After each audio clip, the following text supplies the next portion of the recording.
အခုလိုပူပြင်းတဲ့နေရာတွေမှာနေပူတာပဲဘာမှမဖြစ်ပါဘူးဆိုပြီးတော့ပေါ်ဆလာမိတာကအသက်အန္တရာယ်ထိဖြစ်စေတဲ့အခြေအနေလည်းရှိတတ်ပါတယ်နော်ဒါကြောင့်ဒီနေ့တော့အပူကြောင့်ဖြစ်ရတဲ့ကျန်းမာရေးပြဿနာတွေထဲမှာအန္တရာယ်ရှိဆုံးအခြေအနေတစ်ခုဖြစ်တဲ့ heat stroke လို့ခေါ်တဲ့အပူချက်ချင်းအကြောင်းကိုပြောပြမျှဝေပေးသွားပါမယ်နော်ပထမဆုံးအနေနဲ့ heat stroke ဆိုတာကိုနားလည်လွယ်အောင်ပြောရမယ်ဆိုလို့ရှိရင်ကျွန်တော်တို့အုံနောက်ရဲ့အလဲလောက်မှာ hypothalamus လို့ခေါ်တဲ့ကျွန်တော်တို့ခန္ဓာကိုယ်ရဲ့အပူချိန်ကိုထိန်းညှိပေးနေတဲ့စင်ဆာလေးတစ်ခုပါပါတယ်အပြင်မှာအရန်ပူတဲ့ဒဏ်ကိုခံလိုက်ရပြီးတော့ကျွန်တော်တို့ခန္ဓာကိုယ်ရဲ့အပူချိန်ကမတန်ဆမြင့်တက်သွားလို့ရှိရင်အဲ့ဒီစင်ဆာလေးကအလုံးမလုံးနိုင်တော့ဘူးမထိန်းနိုင်တော့ဘူးဖြစ်ပြီးတော့စင်ဆာပြတ်သွားတဲ့အခါမှာအပူချိန်က104 degree Fahrenheit အထက်ပို့ပြီးတော့မြင့်တက်သွားတာကိုအပူရှက်တာ heat stroke ရတာလို့ခေါ်တာပါအဲ့ဒီ heat stroke ရစေတဲ့အဓိကအကြောင်းရင်းတွေကတော့အရန်နေပူတဲ့အချိန်မှာအကြောင်းကြောင့်အချိန်ကြာနေပူခံရတာနေပူထဲမှာပင်မတဲ့အလုပ်ကျန်းတွေလုပ်တာပြင်းထန်တဲ့ကိုယ်လက်လှုပ်ရှားမှုတွေလုပ်တာတွေပြီးတော့ရေလက်ခန်းချောက်တာပေါ့နော်နေရာဒီဆိုတာအရန်ပူတော့ချွေးထက်တာလည်းများတတ်ပါတယ်ခန္ဓာကိုယ်ကလည်းရေဓာတ်ကိုတခြားရာသီထက်ပိုပြီးတော့လိုအပ်ပါတယ်နော်နောက်တစ်ချက်ကတော့လေဝင်လေထွက်မကောင်းတဲ့ကျင်းနဲ့ပူအိုက်လောင်ပိတ်နေတဲ့အခန်းတွေထဲမှာနေထိုင်တာမျိုးတွေ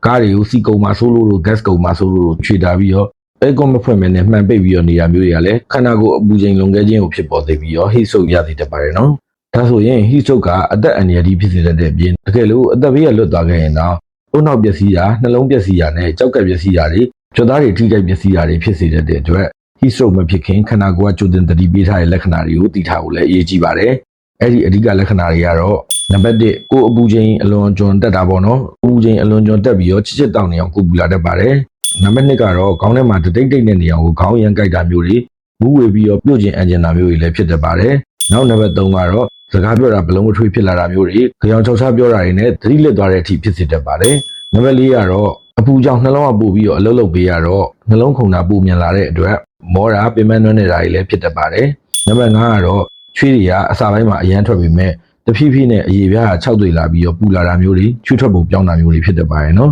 ။ဒါဆိုရင်အဲ့လိုလက္ခဏာတွေပြပြီးဆိုရင်တော့အရေးပေါ်အခြေအနေဖြစ်တဲ့အတွက်လူနာကိုဆေးရုံပို့ဆောင်နိုင်တဲ့အချိန်တော်တွင်မှာလုပ်ပေးရမယ်။ရှေးဥသူနာပြုစုနည်းတွေကလည်းအသက်ကယ်ဖို့အတွက်အလွန်အရေးကြီးပါတယ်။ဒါကြောင့်နံပါတ်1အနေနဲ့လူနာကိုအေးမြပြီးတော့လေဝင်လေထွက်ကောင်းတဲ့နေရာအရေးရတဲ့နေရာကိုအမြန်ဆုံးရွှေ့ပေးရပါမယ်။နောက်နံပါတ်2ကတော့လူနာကိုခန္ဓာကိုယ်အပူချိန်ကျအောင်ရတဲ့နည်းနဲ့လုပ်ပေးရပါတယ်။ဥပမာရေဘက်တိုက်တာတို့ဒဏ်ကြပေါင်ကြားတွေကိုရေကပ်ပေးတာတို့အဲကွန်းတို့ပန်ကာတို့ရှိလို့ရှိရင်လည်းဖွင့်ပေးပြီးတော့အေးပေးတာမျိုးတွေစက်တောင်ခတ်ပေးတာမျိုးတွေလုပ်ပေးရပါတယ်။ပြီးတော့အပူဒဏ်ကိုဖြစ်စေတဲ့ထူတဲ့ဥစ္စာတွေရှိလို့ရှိရင်ချွတ်ပစ်ပေးရပါမယ်နော်။နောက်ထပ်နံပါတ်3ကတော့လူနာကိုသတိရှိမရှိစစ်ဆေးပြီးတော့စကားပြောနိုင်သေးပြီးတော့ရေတောက်နိုင်လောက်အောင်သတိရှိနေသေးတယ်ဆိုလို့ရှိရင်ရေအေးလေးပဲဖြစ်စေဓာတ်စားတွေပဲဖြစ်စေတိုက်ပေးရပါမယ်။ဒါပေမဲ့လူနာကသတိလစ်နေတာမျိုးတွေသတိမကောင်းတော့တာမျိုးတွေဆိုရင်တော့အဆုတ်ထဲကိုရေဝင်တာမျိုးတွေဖြစ်တယ်လို့မလို့ရေမတိုက်ရပါဘူးနော်။နောက်နံပါတ်4ကတော့လူနာကပြုတ်ပြီးတော့အန်တာမျိုးတွေဖြစ်နေရင်အန်ဘက်တွေကြောင့်အသက်ရှူလမ်းကြောင်းပိတ်တတ်ပါတယ်။ဒါကြောင့်လူနာကိုဗီတာဆောင်လေးနဲ့တောက်လေးဖြစ်အောင်ထားပေးရပါမယ်နော်။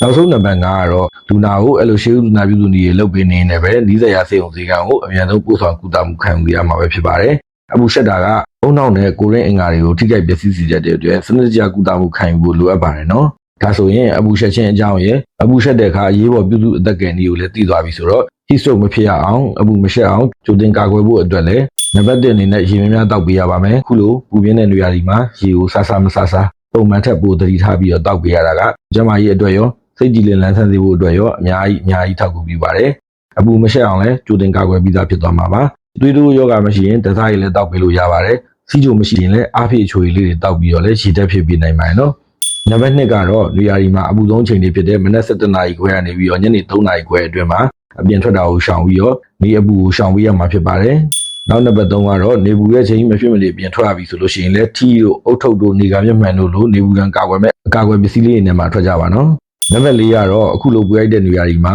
အပူမရှက်အောင်ခန္ဓာကိုယ်ထဲမှာအပူဓာတ်တွေလှောင်ပိတ်မနေသေးဘူးခြိသားလိုမျိုးလေဝင်လေထွက်ကောင်းပြီးတော့အယောင်ဖြော့တဲ့ပါတဲ့ဝက်စားလေးတွေကိုရွေးချယ်ပြီးဝတ်ဆင်ပေးကြပါနောက်ဆုံးနံပါတ်5အနေနဲ့ကတော့နေပူမှာပူရိုက်တဲ့နေရာမှာအလုပ်လုပ်နေရတဲ့သူတွေမဖြစ်မနေနေပူထဲမှာသွာလာလှုပ်ရှားနေရတဲ့သူတွေဆိုလို့ရှိရင်တော့အရေးရပြီးတော့လေဝင်လေထွက်ကောင်းတဲ့နေရာမှာမကြာခဏအနားယူပေးကြရပါမယ်နော်ဒါလို့ဆိုရင်အပူရှက်ခြင်းအကြောင်းကိုတော်တော်လေးပြည့်ပြည့်စုံစုံသိသွားကြပြီထင်ပါတယ်ဗီဒီယိုလည်းနည်းနည်းရှည်သွားပြီမလို့ဒီလောက်နဲ့ပဲနှုတ်ဆက်ပါရနော်သိချင်တာလေးသိလို့တာလေးရှိလို့ရှိရင်လည်း comment မှာပေးထားလို့ရပါတယ်နောက်ထပ်လည်းအခုလိုကျမ်းမာရေးဘူးစားလေးတွေကိုဆက်လက်မျှဝေပေးသွားမှာဖြစ်တဲ့အတွက်ကျွန်တော်ရဲ့ဒီ channel လေးကို like and subscribe လေးလည်းလုပ်ခဲ့ကြအောင်နော်အားလုံးပဲကျမ်းမာခြင်းဒုက္ခနဲ့ပြည့်စုံနိုင်ကြပါစေခင်ဗျာ